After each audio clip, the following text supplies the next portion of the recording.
Hola y bienvenidos al tiempo de estudio bíblico de la Iglesia Bíblica Bautista El Camino de Santiago, Chile.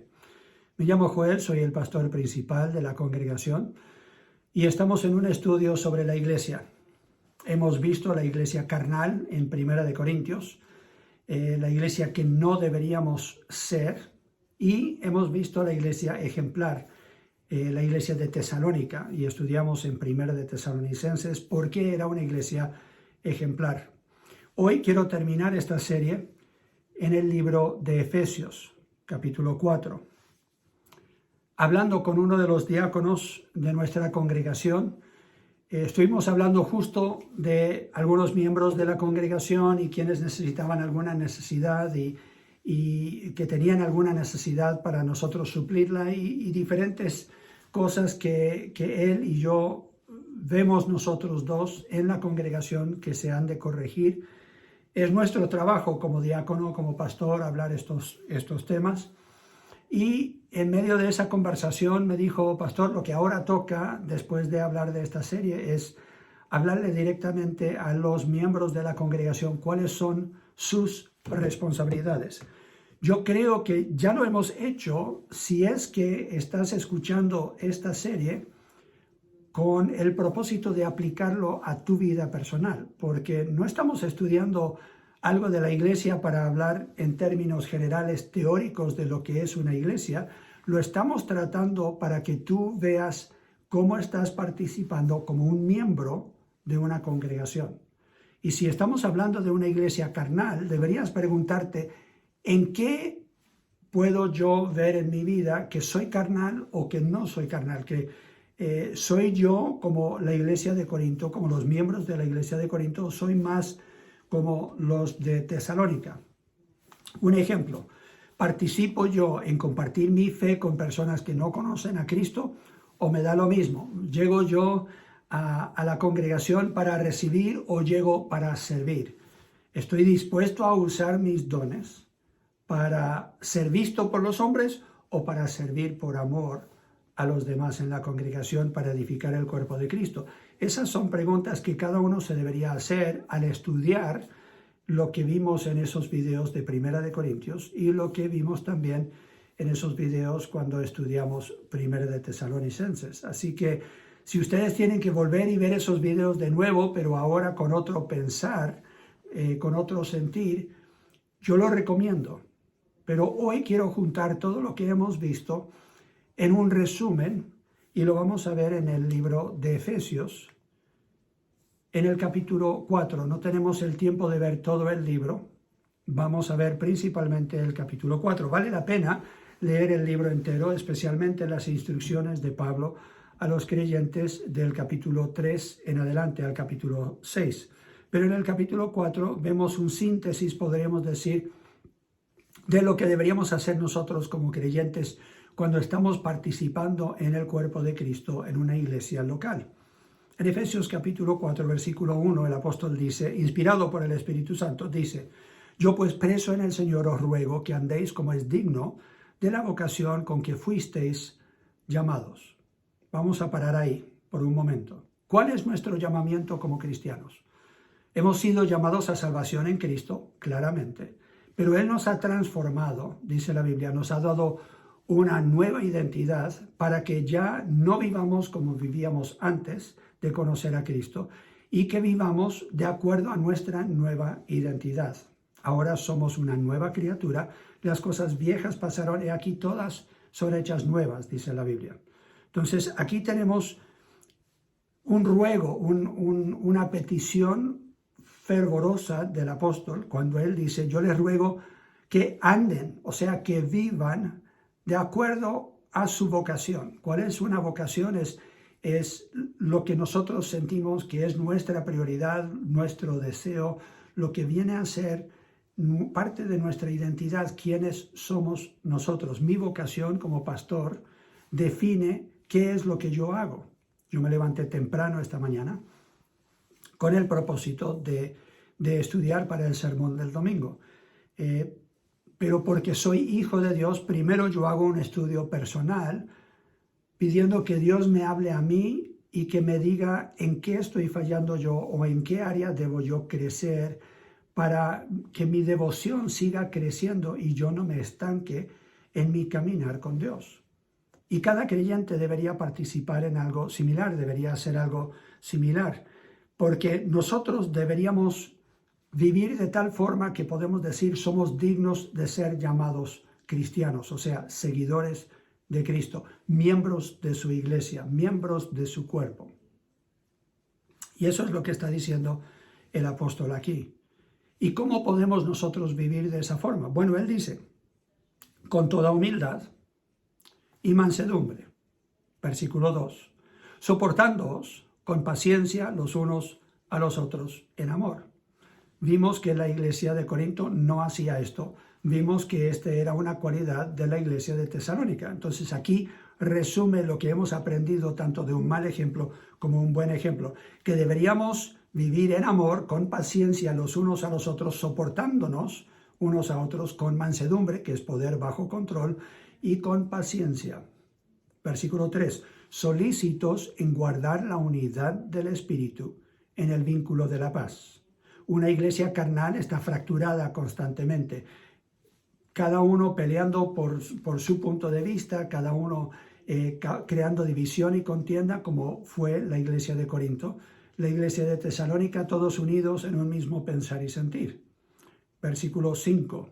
Un Señor, una fe, un bautismo, un Dios y Padre de todos, el cual es sobre todos, por todos y en todos. Tomando en cuenta la autoridad de Dios sobre nosotros, nos vamos a someter a Él y vivir como si fuéramos realmente hijos de Dios. Versículo 7. Pero a cada uno de nosotros fue dada la gracia conforme a la medida del don de Cristo. Hablamos de la gracia de Dios y cómo se expresa no solamente en la bondad de Dios para darnos a nosotros la salvación, sino que lo vemos en cómo Él nos ha dado los dones para nosotros, los que tenemos un don espiritual, lo estemos ejerciendo para el beneficio del cuerpo. Cada creyente tiene por lo menos un don. ¿Y cómo lo debemos ejercer? De acuerdo a 1 Corintios 12 y 13, debemos nosotros ejercer esos dones en amor, si no simplemente estamos haciendo ruido. Versículo 8, por lo cual dice, subiendo a lo alto, llevó cautiva la cautividad y dio dones a los hombres. Y eso de que subió, ¿qué es? Sino que también había descendido primero a las partes más bajas de la tierra. El que descendió es el mismo que también subió por encima de todos los cielos para llenarlo todo, hablando de Jesucristo. Y aquí viene ahora la parte aún más importante que apunta directamente a la filosofía de ministerio que tenemos Wendy y yo al establecer la iglesia en la cual estamos ahora. Dice, y él mismo, hablando de Cristo, constituyó a unos apóstoles, a otros profetas, a otros evangelistas, a otros pastores y maestros, a fin de perfeccionar a los santos para la obra del ministerio, para la edificación del cuerpo de Cristo. El que apunta a los que han de ser líderes en la congregación es Dios. Cristo Jesús mismo, por su Espíritu, hace un llamado, pone el deseo en el corazón de uno para ser pastor o diácono, un líder en una congregación, y con ese fin, ¿qué han de hacer? Bueno, aquí da la lista de los dones que Dios da al liderazgo principal de la iglesia. Son apóstoles, esos eran los misioneros que comenzaron iglesias. Profetas eran los que no solamente predecían el futuro, pero también pregonaban la palabra de Dios.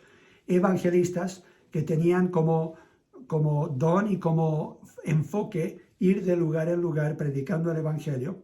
Y a pastores y maestros, los que enseñaban la congregación, discipulaban a los nuevos creyentes que los evangelistas habían ganado para Cristo. Estos trabajan en conjunto. Quiero que noten que hay un grupo de líderes. No todos son iguales, no todos tienen los mismos dones, no todos van a trabajar igual en las mismas áreas. Algunos van a ser pastores, algunos van a ser maestros, algunos van a ser evangelistas, otros van a pregonar la palabra de Dios como profetas, y otros van a hacer el trabajo de misioneros. Uno mandado en una misión es lo que significa ser un apóstol. ¿Qué significa que Dios ha dado estos diferentes líderes a la congregación? Significa que nosotros tenemos que aceptar no lo que dice la tradición humana, sino lo que dice la palabra de Dios, que hay multiplicidad de líderes y que deberían trabajar en conjunto. Ahora, siempre vemos en la Biblia, tanto en el ejemplo de la iglesia primitiva en Hechos, como en las otras congregaciones mencionadas no en los evangelios, pero en las cartas de Pablo y de Pedro y Juan y otros que escribieron el Nuevo Testamento, que siempre había un pastor principal. Tiene que haber alguien que corta el queque. Y la iglesia misma elige y decide quién va a ser ese pastor principal. Pero los pastores, los maestros, los que están en liderazgo, tienen un fin, y no es hacer el ministerio. Y tradicionalmente eso es lo que las iglesias han hecho. Quieren pagar al pastor para hacer el ministerio. Quieren darle las responsabilidades a los diáconos y a otros para hacer el ministerio. ¿Qué dice este pasaje? Leamos bien. Ellos están en la congregación, puestos ahí por Dios mismo, por Cristo, en el contexto. Versículo 12. A fin de que, de perfeccionar, versículo 12, a los santos, o sea, los miembros de la congregación, para la obra del ministerio. O sea, ¿quién va a hacer la obra del ministerio? Los santos. Ese es el problema que vimos en la iglesia de Corinto. Cada uno quería lucir, pero no querían usar sus dones realmente para servir, para edificar el cuerpo de Cristo, que es lo que dice, para la edificación del cuerpo de Cristo. Si vemos una iglesia bíblica y vemos una iglesia tradicional, vamos a ver que la iglesia tradicional adora al pastor casi, o sea, lo tienen en pedestal y no, que él haga todo el ministerio. Y esperan que el pastor haga el ministerio. Una iglesia bíblica tiene a cada creyente involucrado en ser un siervo. Cada miembro un ministro. Cada uno ejerciendo sus dones para edificar el cuerpo de Cristo. Y vemos que eso está faltando en nuestra congregación. Versículo 13. Hasta que todos lleguemos a la unidad de la fe y del conocimiento del Hijo de Dios, a un varón perfecto, a la medida de la estatura de la plenitud de Cristo. ¿Quién es nuestro ejemplo? ¿A quién deberíamos seguir nosotros como miembros de la congregación? Deberíamos seguir a Cristo y deberíamos medirnos con Él. Uno de los problemas que tenemos en nuestra congregación es que hay algunos que dicen, pero este no mide lo mismo que este otro miembro y mira que este otro está trabajando acá, pero este otro no está haciendo nada. Y en muchos casos el que está juzgando tiene tremenda viga en su ojo, pero está tratando de ayudar a sacar la pajita que está en el ojo ajeno. No reconocen que ellos también están fallando justo en lo que están criticando en otros. Aquí está hablando de una unidad de fe, o sea, que todos crean lo mismo, que tengan un conocimiento de Dios y que estén creciendo en ese conocimiento para llegar a un varón perfecto, o sea, maduro. ¿Para qué? Para que se vea el crecimiento cuando nos medimos con Cristo, no los unos con los otros. Pablo claramente le dice a la iglesia en Corinto que parte de la carnalidad de ellos era medirse ellos unos entre otros. Y claro, uno va a elegir una persona que está en menor obediencia o en menor crecimiento que uno para uno sentirse bien. Si te mides con Cristo, vas a ver que todavía te falta mucho. Y esa es la verdadera medida. Versículo 14. Para que ya no seamos niños fluctuantes. Ese era el problema de la iglesia de Corinto. No habían madurado. Y se estaban dejando llevar por diferentes doctrinas, se estaban dejando llevar por emociones, se dejaban llevar por convicciones de otros que llegaban con otra doctrina o otra enseñanza.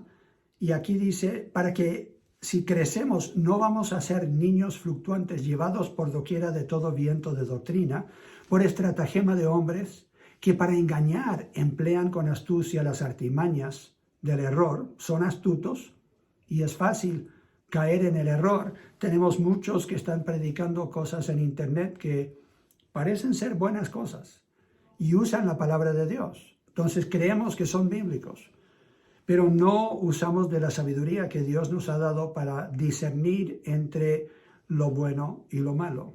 Y si ellos hablan el 99% lo bueno, pero el 1% de lo que hablan es mentira de Satanás, nosotros tenemos que discernir ese 1% para poder quitarlo del mensaje que estamos recibiendo de alguien.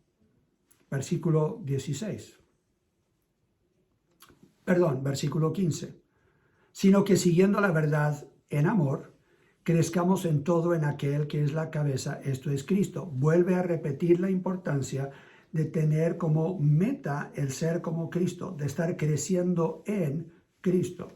Una iglesia bíblica, una iglesia ejemplar, una iglesia que realmente es la iglesia de Cristo, es la iglesia que sigue a Cristo, sigue sus enseñanzas, sigue su ejemplo. Quiere adorar a Cristo, quiere exaltar a Cristo, quiere glorificar a Cristo. Eso lo vemos en el capítulo 3 de Efesios y versículo 21.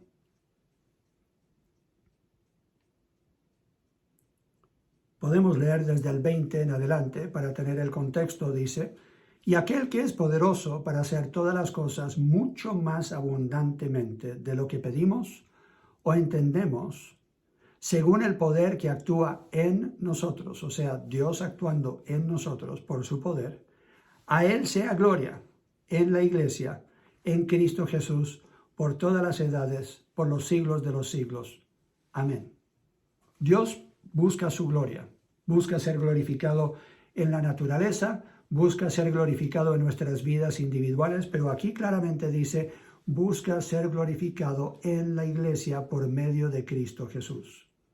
Entonces, cuando nosotros seguimos a Cristo, cuando nosotros obedecemos a Cristo, cuando seguimos el ejemplo de Cristo en la congregación, nosotros estamos glorificando a nuestro Padre Celestial en la iglesia, en la forma en que nosotros nos comportamos.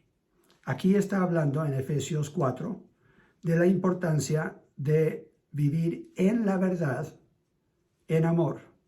Cristo le dijo a sus discípulos, en Juan capítulo 13, si recuerdo bien, le dice a sus discípulos que todo el mundo sabrá que ellos son sus discípulos por el amor que tienen unos con otros. Entonces aquí está exigiendo, podríamos decir, está dando una declaración importante de cómo deberíamos participar nosotros como creyentes en el cuerpo de Cristo.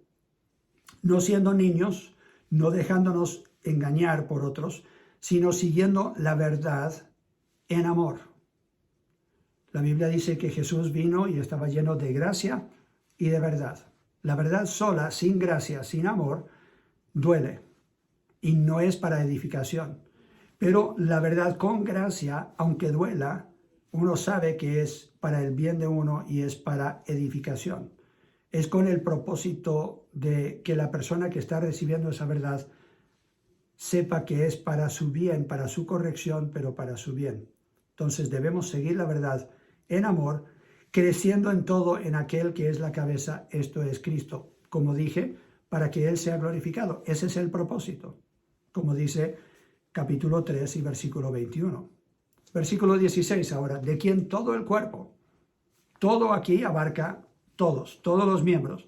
No estamos hablando de que algunos miembros pueden quedar de lado, no son tan importantes, no, aquí todo el cuerpo, bien concertado y unido. ¿Qué es lo que Satanás quiere? Él quiere asegurarse de que no estamos todos concertados en un mismo sentido, un mismo pensar, yendo en una misma dirección. Él no quiere ver unidad en la iglesia. Y menos, no quiere ver que nosotros estemos trabajando para que crezca y sea edificado el cuerpo, que es lo que dice el resto de este versículo. Que concertado y unido entre sí por todas las coyunturas que se ayudan mutuamente, según la actividad propia de cada miembro, recibe su crecimiento para ir edificándose en amor. Vuelve a repetir la palabra amor. Vuelve a repetir la palabra crecimiento. Aquí vemos continuamente se están repitiendo estas palabras: crecer, edificar y amor. ¿Por qué? Porque son lo que Dios realmente está buscando como ingredientes para que el cuerpo de Cristo sea saludable, esté creciendo. Hemos hablado estos temas antes, yo he hablado este pasaje antes.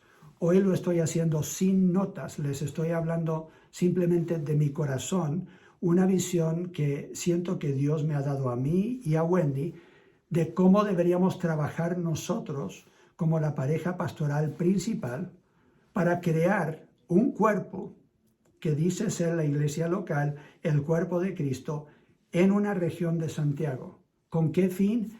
Glorificar a Cristo, glorificar a Dios por medio de Cristo, que es la cabeza de la iglesia. ¿Cómo lo vamos a hacer?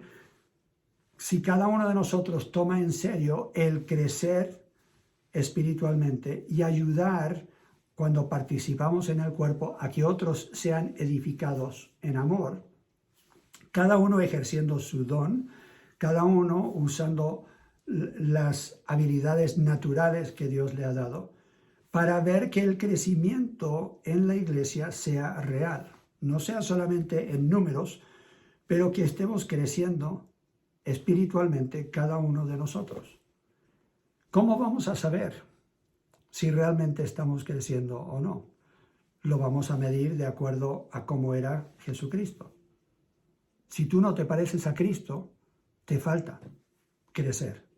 Y es mi responsabilidad como pastor ayudarte a aprender no solamente cómo tomar de la palabra de Dios para alimentarte a ti mismo, pero ayudar en tu participación como un miembro activo del cuerpo, participar activamente para edificar el cuerpo de Cristo y hacer el ministerio que Dios te ha dado. Cada uno de nosotros tiene dones, tiene habilidades que Dios nos ha dado. Debemos ejercerlas bajo la autoridad de Cristo y de la autoridad que Dios ha puesto en la congregación, para que haya una coordinación en el cuerpo. Uno de los problemas que tenemos en el mundo hoy día es que no hay una actividad concertada o unida. Cada miembro dice, es que yo tengo este don, yo tengo esto, Dios me ha llamado a esto, entonces yo lo voy a hacer. No necesitamos que estén pidiendo permiso tanto, sino que estén comunicando el ministerio que están haciendo para que nosotros podamos seguir entrenándolos en ese ministerio, lo que dice versículo 11 y 12.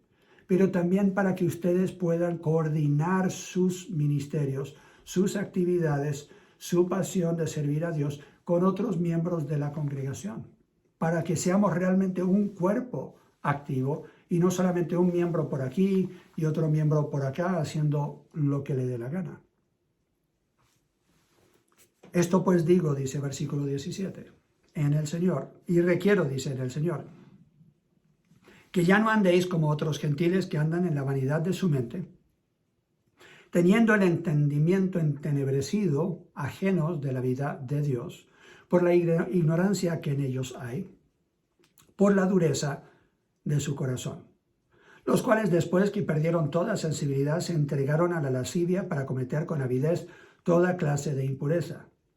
Mas nosotros no habéis aprendido así a Cristo, si en verdad le habéis oído y habéis sido por él enseñados conforme a la verdad que está en Jesús. Vuelve a reiterar aquí la importancia de dejar la vieja vida y de ser enseñados por Cristo, por su Espíritu, por su palabra, que Él no solamente sea nuestro ejemplo a seguir, sino que Él sea nuestro maestro, para que le hagamos caso. Versículo 22, en cuanto a la pasada manera de vivir, despojaos del viejo hombre, que está viciado conforme a los deseos engañosos, y renovaos en el espíritu de vuestra mente, y vestíos del nuevo hombre, creado según Dios en la justicia y la santidad de la verdad. Aquí describe perfectamente lo que es el proceso que viene exigiendo en los versículos 11 al 16. ¿Cuál es ese proceso? Tener a Cristo como nuestro ejemplo, tenerlo como nuestro maestro, para que estemos despojándonos de una vieja manera de pensar y de vivir, renovando nuestro entendimiento, o sea, creando un nuevo pensar para que podamos vivir esa nueva vida a la cual hemos sido llamados. Simplemente da la ilustración de quitarnos una ropa vieja que ya no nos sirve, que quizás esté hedionda, que esté sucia, que esté rota, que ya es de otro estilo de vida, y nunca más ponernos esa ropa, sino vestirnos ahora del Señor Jesucristo. Y después el resto de este capítulo da ejemplo tras ejemplo de qué significa literalmente hacer eso, ir despojándonos de cosas que no le agradan a Dios y tomando vistiéndonos de esas cosas que le agradan a Dios, que demuestran que realmente somos sus hijos. Dice, por ejemplo, en el versículo 25, por lo cual, desechando la mentira, hablad verdad cada uno con su prójimo, porque somos miembros los unos de los otros. Si somos miembros unos de otros y yo te miento, eso quiere decir que te estoy haciendo daño al cuerpo de Cristo en el cual yo soy miembro y participo. No tiene sentido eso. Pero tenemos miembros hoy día en nuestra congregación que le están haciendo daño a nuestra congregación al no participar, al mentir, al dar razones por no participar, al acusar falsamente a otros hermanos en la congregación, al vivir una vida que parece más la del mundo que la de un creyente, pero dicen ser miembros de la congregación. Y lo que están haciendo es creando daño a otros miembros de la congregación. Eso no glorifica a nuestro Padre Celestial por medio de Cristo Jesús. Versículo 26. Airaos, pero no pequéis.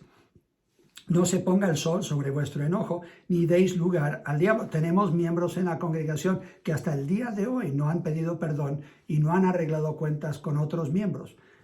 Siguen dejando que el sol se ponga sobre su enojo día tras día tras día. Están en desobediencia y han dado lugar al diablo para que divida y crea confusión y problemas en nuestra congregación. Versículo 28. El que hurtaba no hurte más, sino trabaje haciendo con sus manos lo que es bueno, para que tenga que compartir con el que padece necesidad.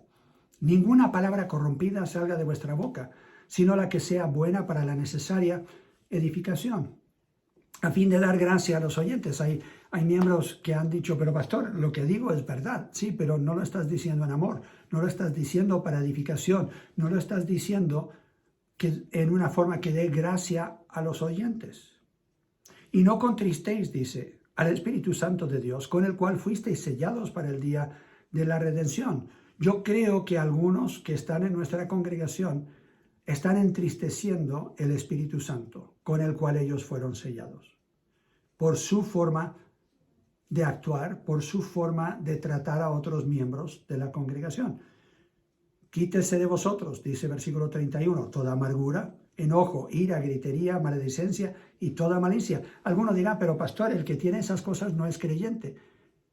La Biblia no enseña eso. Si enseñara eso, entonces no estaría diciéndole a creyentes, miembros de una congregación, no deberían seguir viviendo así. Claramente es posible vivir en la carne, lo vimos ya con el ejemplo de la iglesia de Corinto. Es posible vivir en la carne, pero creer que estamos bien. Versículo 32. Antes sed benignos unos con otros, misericordiosos, perdonándoos unos a otros como Dios también os perdonó a vosotros en Cristo. ¿Por qué? Versículo 1 del capítulo 5 dice, sed pues imitadores de Dios como hijos amados, y andad en amor como también Cristo nos amó y se entregó a sí mismo por nosotros, ofrenda y sacrificio a Dios en olor fragante. ¿Por qué deberíamos nosotros ser diferentes? Tenemos un reloj aquí que está tocando ya la hora, así que les pido disculpas por esa interrupción, pero aquí tenemos claramente un pasaje que está diciendo todas estas cosas, que hay una lista de comportamientos, no completo, pero un buen ejemplo de cosas que deberíamos dejar para añadir estas otras. ¿Por qué deberíamos hacer estas cosas? Porque somos, ¿qué? Hijos amados de Dios. Entonces deberíamos ser imitadores de Dios. Versículo 1. Para andar en amor, ¿por qué? Porque Dios es amor. Como también Cristo nos amó. ¿Cómo amó? Dice, se entregó a sí mismo por nosotros. ¿Qué deberíamos hacer como creyentes? Entregarnos por su iglesia. Y se entregó a sí mismo por nosotros, ofrenda y sacrificio a Dios en olor fragante.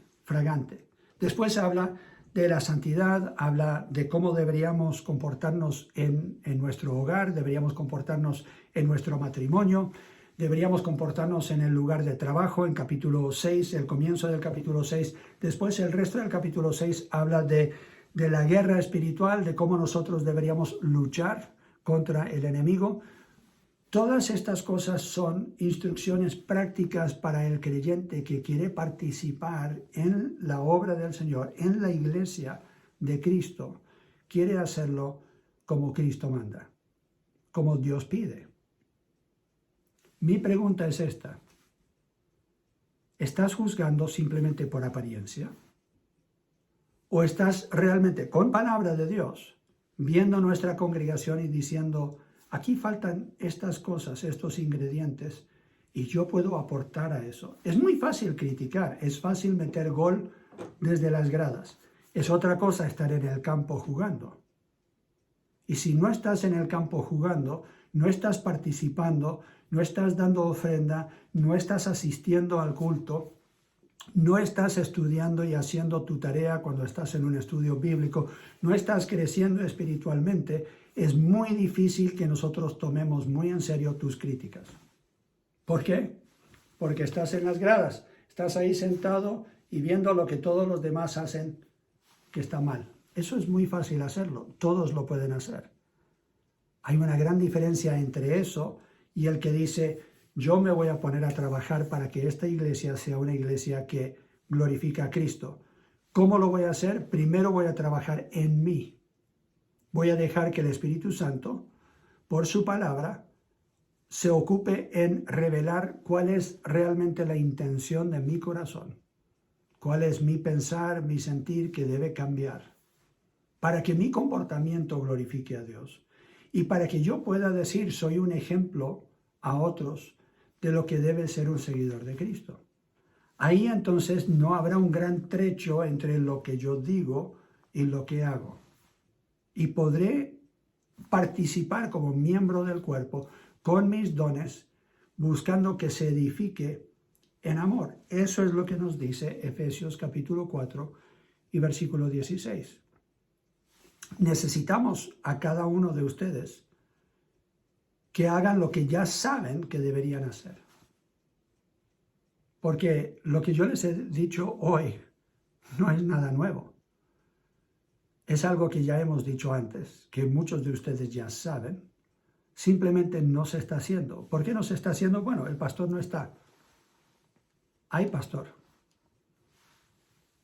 Es quizás el pastor que no quieras, pero hay pastor. Bueno, pero los líderes no llegaron a la reunión. No tienen que llegar todos los diáconos a todas las reuniones. Si hicieran eso, no podrían entonces servir el cuerpo de Cristo visitando a gente necesitada o haciendo algún otro ministerio. Tienes que cambiar tu pensar para que ya no estés pensando que nuestra iglesia tiene que ser una iglesia tradicional, la que tú quieres, la que tú tuviste en otro tiempo, o tú leíste en algún libro, o tú pensar o sentir de lo que te contó tu abuelita, de la iglesia en la cual ella estuvo, cuando estuviste tú de niño asistiendo a una iglesia. No, usa el filtro de la palabra de Dios, y especialmente Efesios capítulo 4 del 11 al 16, y mira bien si la iglesia que estamos construyendo juntos, no la que estoy construyendo yo con Wendy o el Hugo y la Marcela, lo que estamos construyendo juntos, si realmente lo estamos haciendo en forma bíblica o no. Porque podemos seguir tradición de hombres, o podemos seguir Biblia, pero rara vez esas dos vienen a hacer la misma cosa. Entonces, de mi corazón, como pastor de la congregación, yo te ruego a que mires bien, atentamente, como dice Santiago capítulo 1, la perfecta ley, la ley de justicia, la palabra de Dios, y permite que esa palabra te hable al corazón. Como dice la palabra misma en Hebreos, que como una espada cortante de doble filo penetre hasta lo más profundo de tu ser y revele tus pensamientos y la intención de tu corazón, para que puedas decir: Señor, mira si hay algo en mí que no te agrada, que no esté aportando al crecimiento de esta iglesia. Y si el Señor trae convicción a tu corazón, arrepiéntete y cambia tu forma de ser. Si hay algo que debemos nosotros como líderes corregir, háblalo con nosotros. Eso es lo que dijo Jesús. ¿Tienes algo en contra de alguien o tienes un problema con alguien? Ve y dile a él, estando él y tú solos. Si no se resuelve, entonces ahí puedes traer testigos. Si no se resuelve, llévalo a la iglesia. Eso es lo que dice el Señor Jesucristo. Yo estoy más que dispuesto a aprender y a corregir cualquier error que estoy cometiendo yo. Pero asegura que cuando llegas con eso, que primero también hayas hecho una evaluación. Porque como yo dije, es muy fácil tener el tronco en tu ojo que impide que tú estés viendo bien para ayudar al que tiene una pajita en el ojo ajeno, a que realmente puedas ayudarles a ellos a quitar esa paja. Jesús dijo: quita primero el tronco que tienes en tu ojo. Espero que este estudio te haya ayudado a ver un poco mi deseo como pastor de tener una iglesia que agrada al Señor Jesucristo. Y a veces cuando hablamos nosotros la verdad, como dije, duele. Pero esa verdad es con el fin de que nosotros, por amor a Dios y por amor a ti, no estemos tapando lo que realmente está sucediendo en nuestra iglesia, sino que destapemos y hablemos en familia. Destapemos lo que está sucediendo para poder decir: esto se tiene que corregir, esto hay que cambiarlo. Y yo creo que nosotros sabemos lo que el Señor nos ha pedido. Hemos hablado mucho sobre el amor, hemos hablado mucho sobre las responsabilidades de un creyente maduro, no uno que sea carnal. Ahora es tiempo de vivirlo. Y es tiempo, si necesitamos hacerlo, haz la lista de cosas que este pasaje y los otros que han visto en esta serie, que realmente nos han enseñado lo que deberíamos dejar y lo que deberíamos nosotros vestir. Los cambios que debemos hacer depende de que cada miembro haga los cambios que tiene que hacer. No esperes que otros lo hagan. Hazlo tú, obedece tú, y Dios te va a bendecir. Y con eso vas a poder ayudar a que otros también estén creciendo, madurando y corrigiendo lo que falta, para que seamos una iglesia que realmente glorifica a Cristo. Ese es mi deseo. Y espero que ustedes sientan que ese realmente es mi deseo. Dios les bendiga, Dios bendiga a nuestra iglesia y nos ayude a ser la iglesia que Cristo Jesús merece.